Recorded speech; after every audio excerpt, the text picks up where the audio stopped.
تمام تر عظمت و بڑائی صرف اللہ سبحانہ کو زیبا اور لائق ہے، جو سارے جہان کا خالق و مالک، مدبر و متصرف اور منتظم ہے، جو سب پر مہربان، ہر وقت مہربان ہے، جو انصاف کے دن کا مالک بھی ہے۔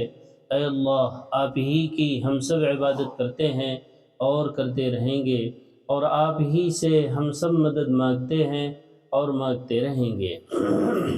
اے اللہ، ہم سب کو اپنی رضا والی جگہ جنت کا سیدھا اور سچا راستہ دکھا کر اس پر چلا دیجئے، یعنی نبیین، صدیقین، شہداء اور صالحین کے راستے پر، جن پر آپ نے اپنا فضل و انعام فرمایا، جو نہ تو عملی کوتاہی کی وجہ سے آپ کے غضب اور غصے کی زد میں آئے، اور نہ ہی علم کی کمی کی بنا پر راستے سے بھٹکے۔ آمین۔ اے اللہ، ہماری اس دعا کو قبول فرما لیجیے۔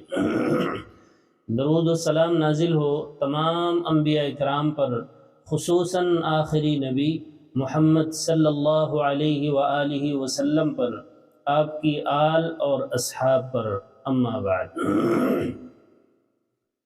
فأعوذ باللہ من الشیطان الرجیم، بسم اللہ الرحمن الرحیم۔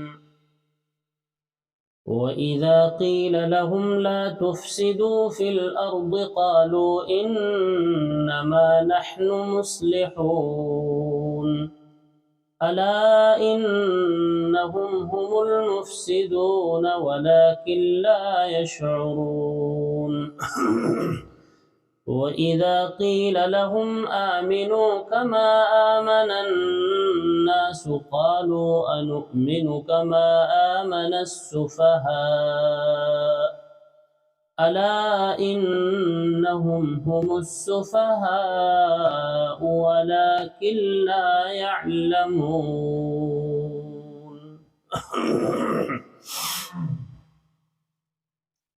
یہ سورہ نمبر 2 کی آیت نمبر 11، 12 اور 13 ہے۔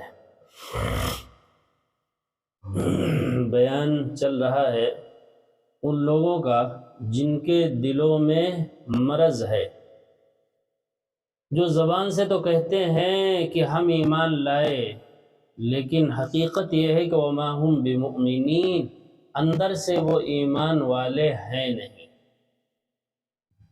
وَمِنَ النَّاسِ، لوگوں میں سے ایسے بھی ہیں، من آتا ہے بعض لوگوں کو بیان کرنے کے، من آتا ہی ہے کچھ ایسے بھی ہیں، یعنی ان کافروں میں سے کچھ ایسے بھی چالاک لوگ ہیں جو یہ چالاکی کیا انہوں نے کیا، وَمِنَ النَّاسِ مَن يَقُولُ، کہتے ہیں، کیا کہتے ہیں؟ آمنا باللہ، کہ ہم ایمان لائے، آیت نمبر 9 میں یا 8 میں، آمنا باللہ، کہ ہم ایمان لائے ہیں اللہ پر، وبالیوم الاخر، آخرت کے دن پر بھی، لیکن حقیقت کیا ہے؟ دل کی کیفیت کیا ہے کہ وما ہم بمؤمنین، ایمان کا تعلق دل سے ہے نا، ایمان کا تعلق بھائی قلب سے ہے، ہاں اعمال کا تعلق، اسلام کا تعلق ظاہر سے ہے، اور ایمان کا تعلق کس سے ہے؟ قلب سے ہے، دل سے ہے۔ وما ہم بمؤمنین، وہ مومن ہے نہیں، یعنی ان کے دلوں میں ایمان ہے نہیں، تو پھر کیوں یہ دعویٰ کرتے ہیں؟ یہ تو جھوٹ ہو گیا کہ ظاہر کچھ ہے اور باطن کچھ ہے۔ فرمایا یخادعون اللہ، یہ اصل میں اللہ کو دھوکہ دینا چاہتے ہیں، والذین آمنوا، اہل ایمان کو دھوکہ دینا چاہتے ہیں، چکمے میں ڈالنا چاہتے ہیں، لیکن حقیقت یہ ہے کہ وما یخدعون الا انفسهم وما یشعرون، دھوکہ یہ صرف اپنے آپ کو دے رہے ہیں، نہ اللہ کو دھوکہ دے سکتے ہیں، نہ ایمان والوں کو دھوکہ دے سکتے ہیں، اس لیے کہ ایمان والوں کو تو آیتیں اتار کر اللہ بتا دے رہے، تو کیسے دھوکہ دے پائیں گے؟ اور پھر اللہ نے عقل دی ہے، اور اوپر سے نور بصیرت، ایمان کا نور بھی جس کے پاس ہو، اس کو کیسے دھوکہ دے پائے گا؟ کوئی نہیں دے سکتے، ایمان والوں کو بھی دھوکہ، اللہ کو تو سوال ہی نہیں کوئی دھوکہ دے دے۔ وما یشعرون، اور نادان اتنے ہیں کہ انہیں شعور بھی نہیں ہوتا کہ کیا کر رہے ہیں۔ دراصل بات یہ ہے فی قلوبہم مرض، ان کے دلوں کے اندر مرض ہے، کفر کا مرض، شرک کا مرض، نفاق کا مرض، شک کا مرض، یہ سب امراض ہیں۔ ان کے دلوں کے اندر مرض ہے، فزادہم اللہ مرضا، ان کے اپنے ہی کرتوتوں کی وجہ سے اللہ ان کے مرض کو روز بروز بڑھاتا رہتا ہے، روز بروز ان کا کفر اور شرک اور شک نفاق روز بروز بڑھتا ہے، کیونکہ اپنی چالاکی میں کامیاب نظر آتے ہیں، اپنے آپ کو سمجھتے ہیں میں تو کامیاب ہو گیا، ہم کو کوئی سمجھ ہی نہ پایا کہ ہم اندر سے مومن نہیں ہیں، تو یہ اور دلیر ہوتے جاتے ہیں، ان کا مرض پہلے سے بھی زیادہ بڑھ جاتا ہے۔ ان کو اللہ مہلت عمل دے کر ان کا مرض گویا اور بڑھا رہا ہے۔ یہ روز بروز ہدایت میں نہیں بڑھ رہے ہیں، ایمان میں نہیں بڑھ رہے ہیں، بلکہ مرض کفر میں، مرض شرک میں بڑھتے ہی جا رہے ہیں۔ وَلَهُمْ عَذَابٌ عَلِيمٌ بِمَا كَانُوا يَكْذِبُونَ، اور ایسوں کے لیے دردناک عذاب ہے بسبب اس کے کہ وہ جھوٹ بولتے ہیں۔ کیا جھوٹ بولتے ہیں؟ کہ زبان سے تو کہہ رہے ہیں آمنا باللہ وبالیوم الآخر وما ہم بمؤمنین، یہی جھوٹ ہے۔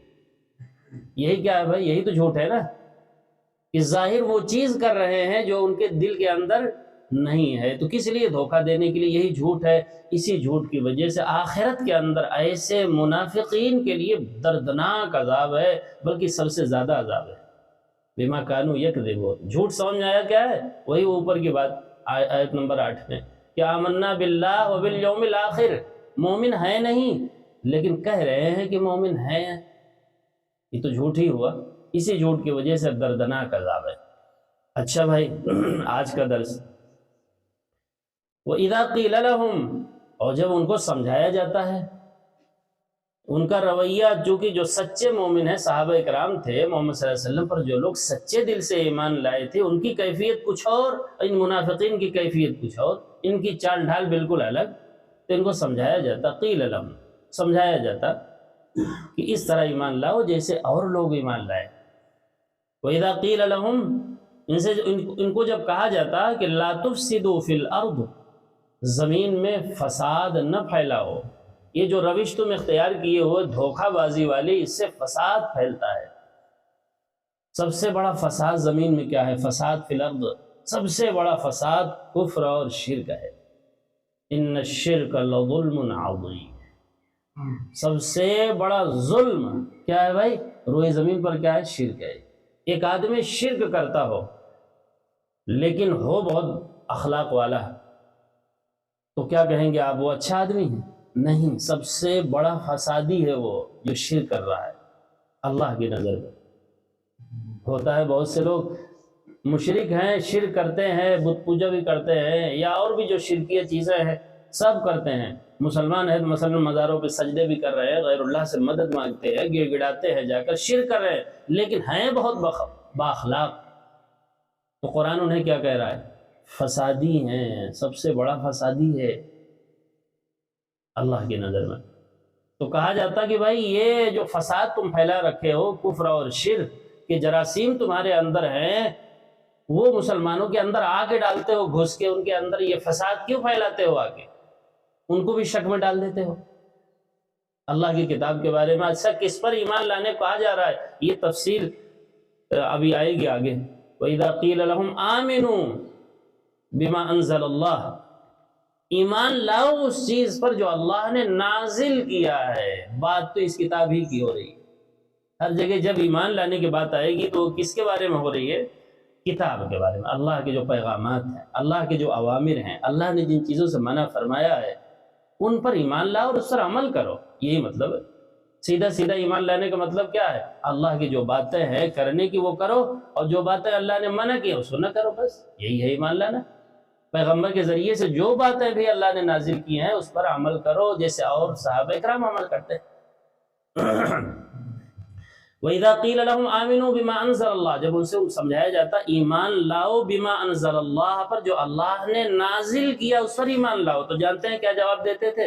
کہتے تھے، یہ دوسری جگہ ہے سنارے، قَالُوا نُؤْمِنُ بِمَا أُنزِلَ عَلَيْنَا، تو کہتے دیکھو ایمان تو ہم صرف اس پر لائیں گے جو ہم لوگوں پر اتاری گئی، یعنی تورات پر۔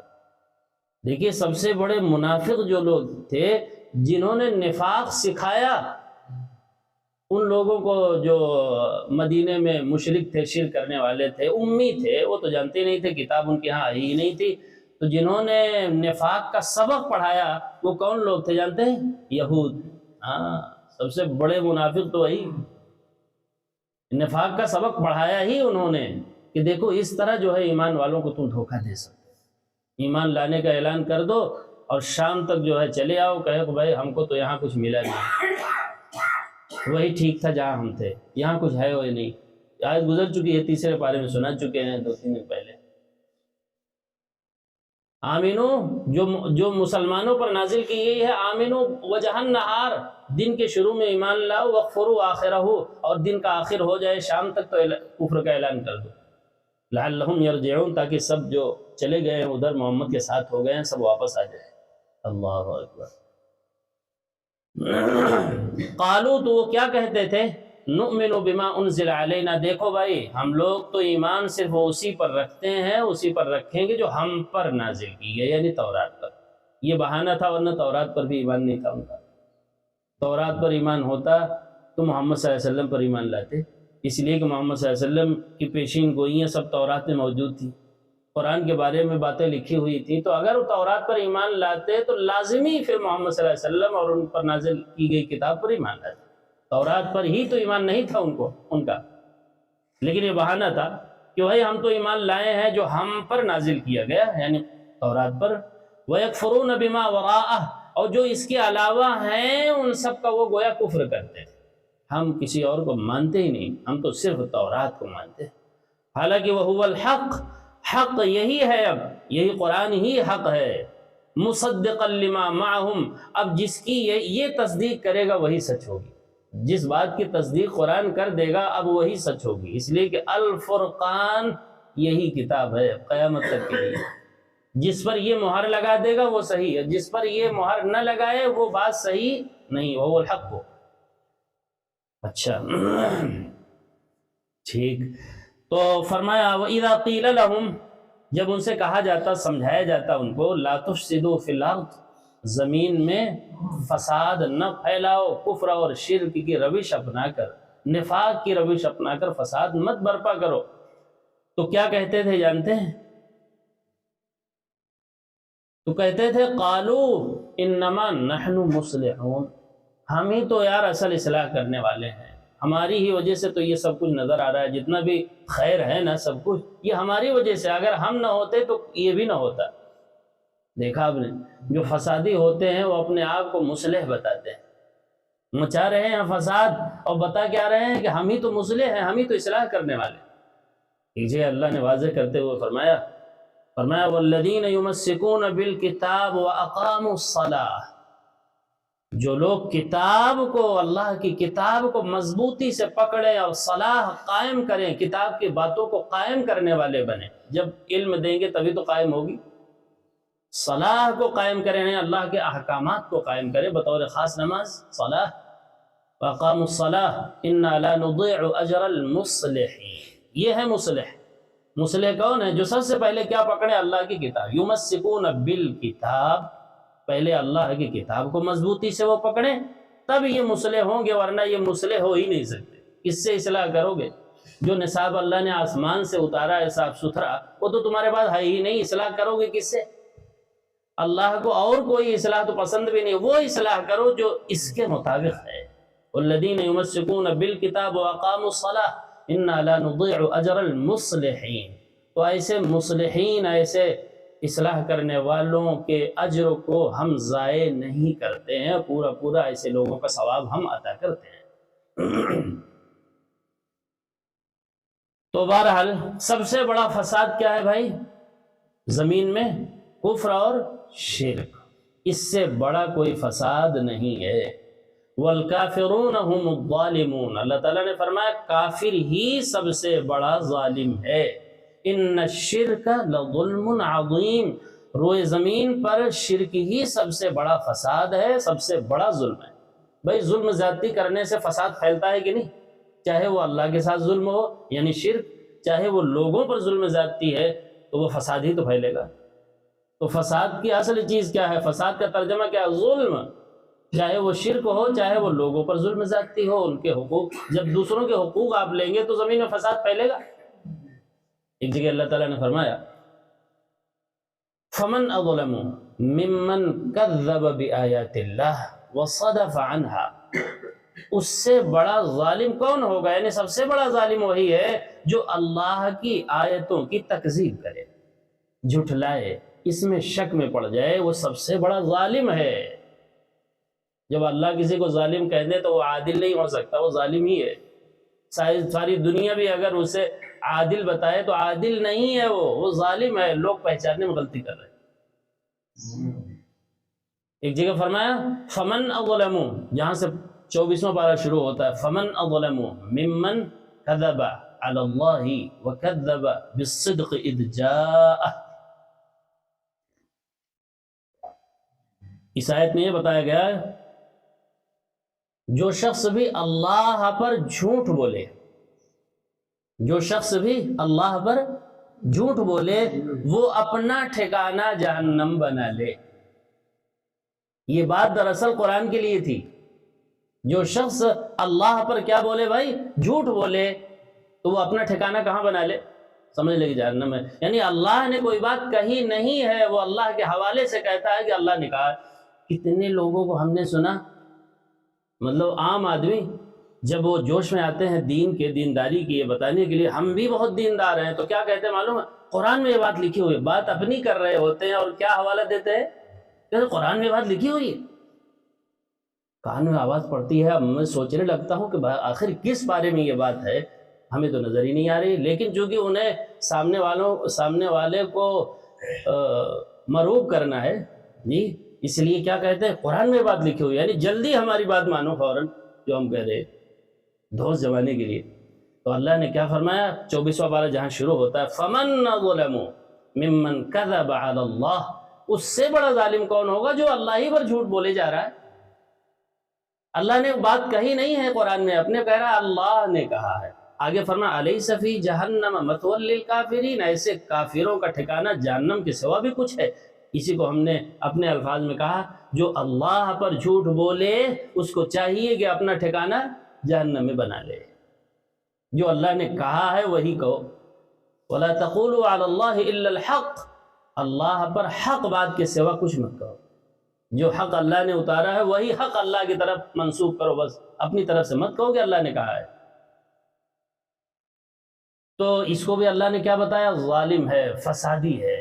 اور کس کو، قرآن میں بے شمار جگہوں میں، ایک جگہ فرمایا پہلے پارے میں آگے آئے گا وَمَنْ أَظْلَمُ مِمَّنْ مَنَعَ مَسَاجِدَ اللَّهِ أَنْ يُذْكَرَ فِيهَا اسْمُهُ وَسَعَى فِي خَرَابِهَا، اس سے بڑا ظالم کون ہوگا جو لوگوں کو مسجدوں سے روکے۔ دیکھیے قرآن کے خلاف مسلمانوں ہی نے آپس میں فرقہ بنایا اور اپنی اپنی مسجدیں الگ کر کے اپنی مسجد میں گھسنے نہیں دیتے۔ جہاں بھی دو پارٹیاں ہوئیں، دوسروں کو چھوڑیے، اگر آپ دو پارٹی خود ہیں، آپ ایک دوسرے کو نہیں گھسنے دے رہے۔ دیکھ لیجیے سامنے ہی ہے، تازہ مثال ہے۔ ابھی مجال ہے کہ بیچارے اس مسجد میں گھس جائیں جو دوسری پارٹی کے، دور دور سے اپنا ہو کے چلے جائیں گے، مجال نہیں ہے کہ چلے جائیں۔ اللہ نے اسی کو تو کہا پہلے بارے میں، اللہ تو قیامت تک کیا ہونے والا ہے سب جانتے ہیں، اس لیے قرآن میں ساری باتیں ایڈریس کرتے ہیں۔ وَمَنْ نَظْلَمُ، سنیے ذرا پھر سے، وَمَنْ نَظْلَمُ، اس سے بڑا ظالم کون ہے، سب سے بڑا ظالم ہے وہ مِمَّنْ مَنَعَ مَسَاجِدَ اللَّهِ، جو منع کرے، کس سے، مسجدوں سے روکے لوگوں کو۔ تو مسجدوں سے کیوں روک رہے ہو، وہاں تو ذکر ہوتا ہے، أَن يُذْكَرَ فِيهَا اسْمُهُ، مسجد سے نہیں روک رہا ہے وہ، ذکر الہی سے روک رہا ہے۔ مسجد میں کوئی بھی آئے گا تو کیا کرے گا بھائی، یہاں گھر بسائے گا، یہاں رہنے آ رہا ہے، وہ تو آ رہا ہے ذکر کرنے۔ أَن يُذْكَرَ فِيهَا اسْمُهُ وَسَعَى فِي خَرَابِهَا، اور اس کو خراب کرنے کی، ویران کرنے کی کوشش کر رہا ہے۔ ویران ہو جائے گی مسجدیں سے روکوں گے لوگ، لہذا مسجد میں جو آتے ہیں ان کو تو زیادہ چھیڑنا ہی نہیں چاہیے، بس ان کو آنے دو، اللہ کے ذکر تو کر رہے ہیں، بہت زیادہ باریک مسئلوں میں بھی ان کو مت الجھاؤ، ان کو آنے دو۔ ہاں جو نہیں آ رہے ہیں ان کے لیے کوشش کرو، جو آ رہے ہیں ان کو کیوں چھیڑتے ہو، ان کو اللہ کا ذکر کرنے دو۔ اس کو بھی اللہ نے کیا کہا بھائی، ظالم ہے، فسادی ہے۔ یہ میں فسادی سمجھا رہا ہوں، جو اس میں لفظ آیا ہوا ہے، پھیلا رہے ہیں فساد، اور اپنے آپ کو کیا بتا رہے ہیں کہ ہم تو مصلح ہیں، ہم تو اصلاح کر رہے ہیں۔ کہاں اصلاح کر رہے ہیں، یہ تو ظلم ہے، یہ فساد ہے۔ اس جگہ فرمایا وَمَنْ نَظْلَمُ، جو سورہ الف لام میم السجدہ میں جو جمعہ میں پڑھی جاتی ہے، فرمایا وَمَنْ نَظْلَمُ ممن ذکر بآیات ربہ ثم اعرض عنہا، اس سے بڑا بھی ظالم کوئی نہیں ہے، یعنی وہ بھی سب سے بڑا ظالم ہے اس زمین میں کہ جس کو نصیحت کی جا رہی ہو آیتوں سے، جس سے اوپر کوئی پیمانہ نہیں ہے نصیحت کا، جس سے بڑا کوئی واعظ نہیں ہے کائنات میں، سب سے اعلیٰ درجے کا واعظ اسے سنایا جا رہا ہے۔ کون؟ آیت اللہ کی۔ وَمَنْ نَظْلَمُ مِمَّنْ ذُكِّرَ بِآيَاتِ رَبِّهِ، اور آیت بھی اس کے رب کی ہیں۔ عجیب انداز ہے، اس کے رب کی آیت ہے جو اس کو پالتا ہے، پرورش کرتا ہے، سلاتا ہے، جگاتا ہے، کھلاتا ہے، ہضم کراتا ہے، وہ پروردگار، اس کی باتیں اس کو سنائی جا رہی ہیں۔ اعرض عنہا، لیکن وہ رخ پھیر لیتا ہے، مزہ نہیں آتا، کہتے ہیں اس میں مزہ نہیں آ رہا۔ جو پرورش کر رہا ہے اس کی باتیں سننے کے لیے تیار نہیں، جو اس کی باتیں سننا ہی نہیں چاہتے۔ ثم اعرض عنہا، اللہ نے اتنا ناراضگی کا اظہار فرمایا انا من المجرمین منتقمون، یہ مجرم ہے، یہ فسادی ہے، یہ تو فسادی ہے، اور اس سے ہم انتقام لیں گے۔ انا من المجرمین منتقمون، ایسے مجرموں سے ہم انتقام لیں گے، بدلہ لیں گے۔ کیا؟ کس چیز کا بدلہ؟ ہماری آیتوں سے جو رخ پھیر رہا ہے۔ اللہ اکبر، بڑا۔ تو کیا کہتے تھے بھائی جب ان کو سمجھایا جاتا کہ لا تفسدوا فی الارض، زمین میں فساد مت پھیلاؤ، تو کیا جواب دیتے؟ آگے سے اپنی اصلاح نہیں کرتے تھے بلکہ کہتے تھے انما نحن مصلحون، اصلاح کرنے والے تو ہیں ہی ہم ہی، اور تو کوئی ہے ہی نہیں کائنات۔ انما کے معنی آتے ہیں صرف، انما کے معنی ہے صرف نحن، ہم، انما نحن، صرف ہم ہیں کیا؟ مصلحون، ہم لوگ ہیں صرف، یعنی تم لوگ تو ہو ہی نہیں، ہم اصلاح تو صرف ہم کر رہے ہیں، جو بھی اصلاح نظر آ رہی ہے وہ سب ہماری برکت ہے، حالانکہ کر رہے ہیں فساد، اور کیا بتا رہے ہیں اپنے آپ کو؟ اصلاح کر رہے ہیں۔ اللہ اکبر و کبیرہ۔ اللہ تعالیٰ نے فرمایا اعلیٰ، سنو ذرا توجہ سے سننا بات کو۔ اعلیٰ آتا ہے تنبیہ کرنے کے لیے، جھنجھوڑنے کے لیے، کہ اگر کوئی سو کر یہ بات سن رہا ہو تو سو کر نہ سنے، جاگ کر سنے۔ اعلیٰ عربی میں آئے گا، بار بار آتا ہے، آ چکا ہے۔ اعلیٰ، ذرا سنو بات کو، توجہ سے سنے بات کو۔ انہم ہم المفسدون، اسی انداز سے بات کی۔ انہوں نے کہا تھا ہم ہی ہیں اصلاح کرنے والے، اللہ نے کہا یہی ہیں فسادی۔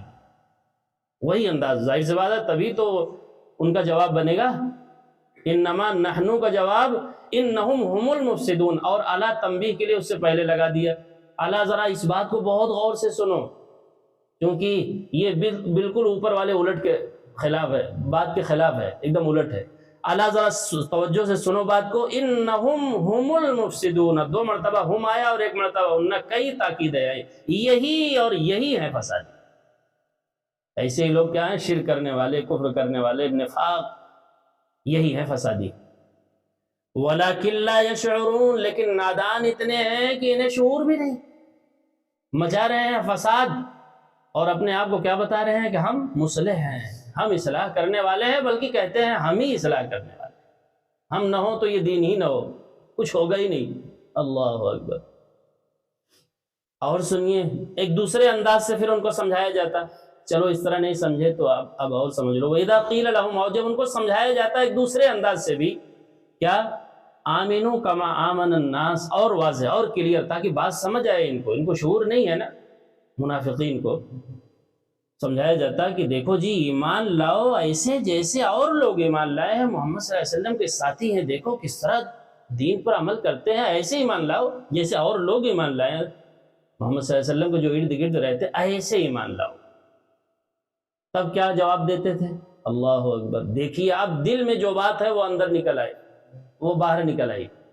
اب دل کی بات ان کی دیکھیے اللہ بیان کر رہے ہیں، دلوں میں کیا تھا صحابہ کرام کے تعلق سے، دلوں میں کیا تھا ان کے، جو سچے ایمان والے تھے صحابہ کرام، ان کے متعلق کیا دلوں میں تھا ان منافقین کے جو بظاہر ایمان کا دعویٰ کر رہے تھے، مومن تھے نہیں۔ وَإِذَا قِيلَ لَهُمْ، اور جب ان کو ایک دوسرے انداز سے سمجھایا جاتا کہ آمنوا کما آمن الناس، ایسے ایمان لاؤ جیسے اور لوگ ایمان لائے۔ ناس مانے لوگ، یعنی سچے صحابہ کرام، مخلص ساتھی آپ کے۔ آمن الناس تو کیا کہتے اس کے جواب میں؟ تو اس کے جواب میں یہ کہتے قالو، تو کہتے انؤمن کما آمن السفہاء، ہم ایسے ایمان لائیں گے جیسے بیوقوف لوگ ایمان لائیں۔ سچے صحابہ کرام کو کیا کہہ رہے ہیں؟ بیوقوف۔ ایسے ہی ہوتا ہے، جو مخلص لوگ ہوتے ہیں ان کو لوگ کیا کہنے شروع کر دیتے؟ دیوانہ ہے، ارے پاگل ہے، اسے دنیا سے کیا مطلب ہے۔ تو صحابہ کرام کو کیا کہہ رہے ہیں منافقین؟ بیوقوف. سفہا مانے بیوقوف. دوسرا پارہ کہاں شروع ہوتا ہے؟ سیقول السفہا، وہیں شروع ہوتا ہے نا سفہا سے. سفہا مانے بیوقوف، احمق. ان قریب اب بیوقوف لوگ کہیں گے سیقول السفہا، وہی لفظ یہاں بھی ہے. فرمایا کیا کہا انہوں نے جب ان کو سمجھایا جاتا کہ دیکھو جی ایسے ایمان لاؤ وہی ایمان معتبر ہے جیسے صحابہ کرام ایمان لائے ہیں، محمد صلی اللہ علیہ وسلم کے مخلص ساتھی ایمان لائے ہیں. ایسے ایمان لاؤ. تمہارا ایمان تو عجیب طرح ہے، تم کافروں سے بھی دوستی کرتے ہو، وہاں بھی جا کے بیٹھتے ہو اور یہاں بھی آ جاتے ہو. یہ کون سا طریقہ ہے؟ یہ عجیب روش ہے تمہاری، یہ تو ٹھیک نہیں ہے. تو آمینو، محمد صلی اللہ علیہ وسلم اور محمد صلی اللہ علیہ وسلم پر جو کتاب نازل کی گئی ہو اس پر ایسے دل و جان سے ایمان لاؤ جیسے اور لوگ ایمان لائے ہیں، مخلص صحابہ. تو کیا کہتے ہیں اس کے جواب میں؟ قالو، اس کے جواب میں پھر یہ کہتے ہیں منافقین، انؤمن کما آمن السفہا، ہم ایسے ایمان لائیں گے جیسے بیوقوف لوگ ایمان لائیں. ہم ایسے ایمان نہیں لا سکتے، ہم تو چالاک لوگ ہیں. الا، پھر وہ الا آ گیا. سنو ذرا توجہ سے سننا بات کو. یہ ترجمہ کر رہا ہوں الا کا عربی میں. الا، سنو بات کو توجہ سے. انہم ہم السفہا، بیوقوف بھی یہی ہے، بیوقوف بھی یہی منافقین ہیں، شرک کرنے والے، کفر کرنے، یہی بیوقوف بھی ہیں. ولکن لا یعلمون، لیکن اپنی بیوقوفی کا انہیں علم نہیں ہے، اپنی بیوقوفی کا انہیں علم نہیں ہے.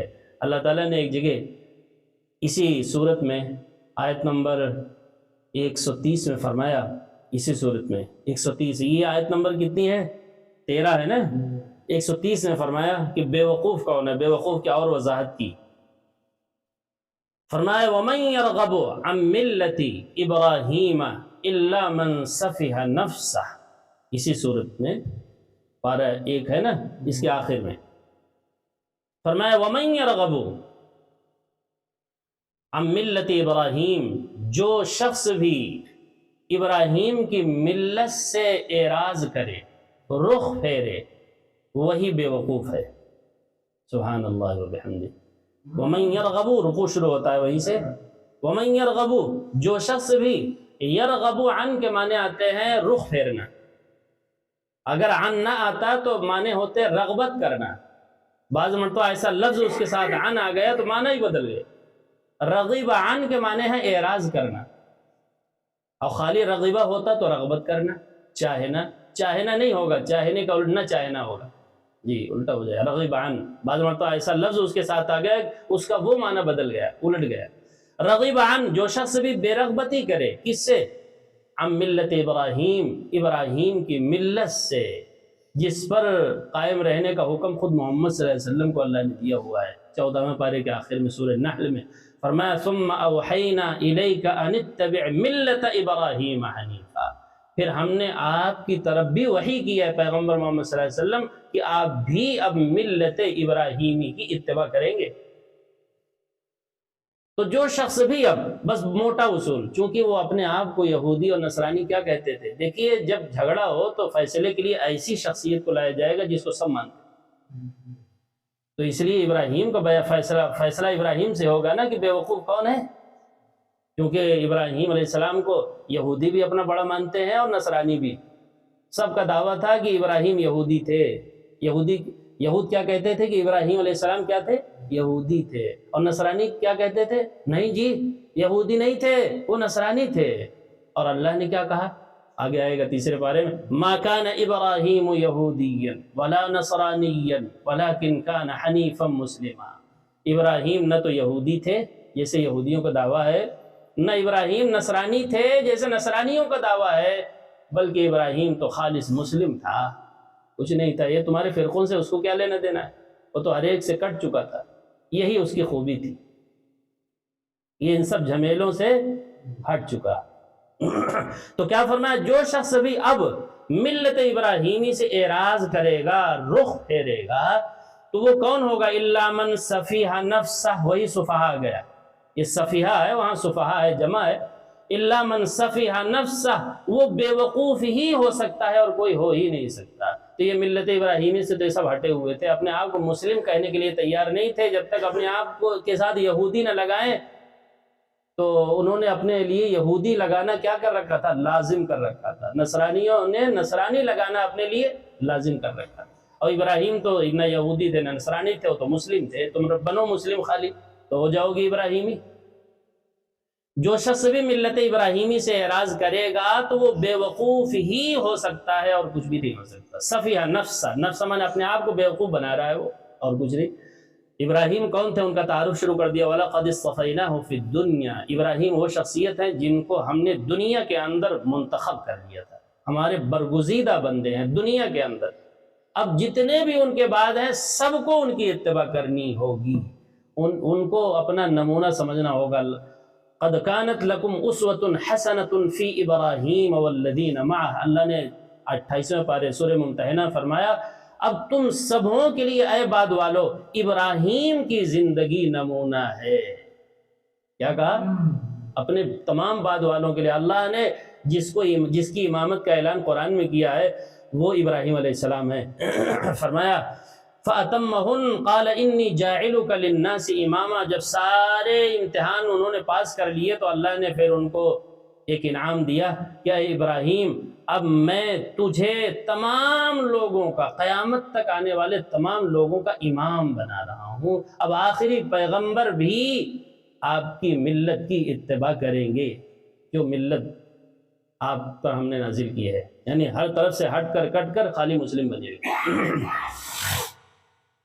اچھا بہرحال یہ ہو گیا۔ وَلَقَدِ اصْطَفَيْنَاهُ فِي الدُّنْيَا، ہم نے ان کو دنیا کے اندر منتخب کر لیا تھا ابراہیم کو، إِنَّهُ فِي الْآخِرَةِ لَمِنَ الصَّالِحِينَ، اور آخرت میں بھی وہ صالحین میں سے ہیں۔ لہذا ان کی ملت سے جو بھی اعراض کرے گا تو وہ ہے بے وقوف۔ بے وقوف کا اللہ تعارف کرا رہے ہیں، بے وقوف ہے کون؟ اور یہودی اور نصرانی دونوں ملت ابراہیمی سے ہٹے ہوئے ہیں۔ ملت ابراہیمی پر کون شخص تھا وہ آگے تیسرے پارے میں آئے گا، ان اول الناس بابراہیم للذین اتبعوہ وہذا النبی، ابراہیم کی ملت سے سب سے زیادہ قریب یہ نبی ہے، وہذا النبی، یہ نبی جو پیغمبر ہے محمد صلی اللہ علیہ وسلم، یہ ہے ملت ابراہیمی پر۔ اب جو ان کی اتباع کرے گا وہی ملت ابراہیمی پر مانا جائے گا۔ اور تو گویا دعوت دی جا رہی یہودیوں نصرانیوں کو، اگر تم ملت ابراہیمی پر آنا چاہتے ہو تو اب ایک ہی صورت ہے، وہ کیا؟ محمد صلی اللہ علیہ وسلم کی اتباع کرنی پڑے گی، اور ان پر جو کتاب نازل ہوئی ہے اس کے پیچھے تم کو چلنا پڑے گا، تبھی تم ملت ابراہیمی تک پہنچ سکتے ہو۔ اس لیے کہ ملت ابراہیمی کے علم بردار اب کون ہے؟ وہ محمد صلی اللہ علیہ وسلم ہے، اور کوئی نہیں۔ اللہ تعالیٰ سے دعا ہے کہ قرآنی باتوں کو پوری توجہ کے ساتھ، عظمت کے ساتھ، محبت کے ساتھ سننے کی، سمجھنے کی، اور پھر اس پر اخلاص کے ساتھ عمل کرنے کی توفیق عطا فرمائے۔ جب تک زندہ رکھے صحیح ایمان صحیح اسلام پر زندہ رکھے، جب موت آئے تو صحیح ایمان صحیح اسلام پر موت آئے۔ سبحانک اللہم و بحمدک اشہد ان لا الہ الا انت استغفرک و اتوب الیک۔ سبحان ربک رب العزة عما یصفون وسلام علی المرسلین والحمد للہ رب العالمین۔